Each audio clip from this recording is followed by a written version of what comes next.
withholding tax और capital gain tax on sale and purchase of property. आज हम आपको इसकी डिटेल बताएंगे। सेल और परचेज प्रॉपर्टी के टाइम पे दो किस्म के टैक्सेस इन्वॉल्व होते हैं। बहुत सारे लोग कंफ्यूज हो जाते हैं, वो विदहोल्डिंग टैक्स को गेन टैक्स समझना शुरू हो जाते हैं। कॉमनली लोगों को पता नहीं है कि विदहोल्डिंग टैक्स क्या है और गेन टैक्स क्या है। अभी लोगों ने याद कर लिया है कि 236K और 236C में टैक्सेस जमा होते हैं, लेकिन उनको इसका आइडिया नहीं है। और फिर गेन टैक्स क्या है?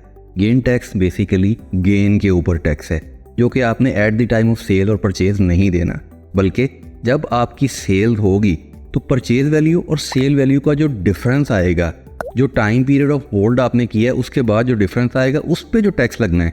और वो टैक्स सालों के हिसाब से है कि कितने साल का होल्डिंग पीरियड है और कितनी गेन हुई है। और वो गेन जो आपने डिक्लेयर करनी है, कोशिश करिए कि उसकी पेमेंट आप क्रॉस चेक से बैंक में लीजिए, ताकि आप उसको प्रॉपर जस्टिफाई कर सके कि ये हमारी गेन है। तो गेन टैक्स और विदहोल्डिंग टैक्स, इसमें फ़र्क है। विदहोल्डिंग टैक्स क्या है? विदहोल्डिंग टैक्स एडजस्टेबल है, गेन टैक्स के अगेंस्ट भी एडजस्टेबल है।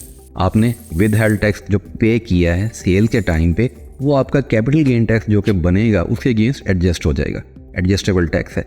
परचेज का 236K का हो या 236C का हो, दोनों आपकी गेन के अगेंस्ट एडजस्ट हो जाएंगे। तो जो लोग फ्रीक्वेंट प्रॉपर्टी का बिजनेस करते हैं अदर देन बिल्डर्स, देखिए बिल्डर्स एक बिल्कुल सेपरेट स्कीम है, उसको हम अलग से डिस्कस करेंगे।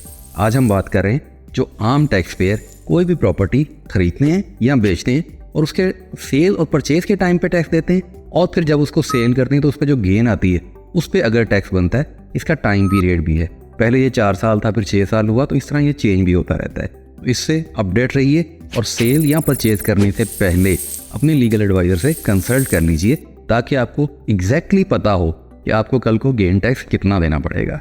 गेन टैक्स सालाना है और आप अपनी रिटर्न के साथ देंगे। जो आप eight the time of cell purchase देते हैं वो विदहोल्डिंग टैक्स है। तो इसको क्लियरली अच्छी तरह से अंडरस्टैंड कीजिए।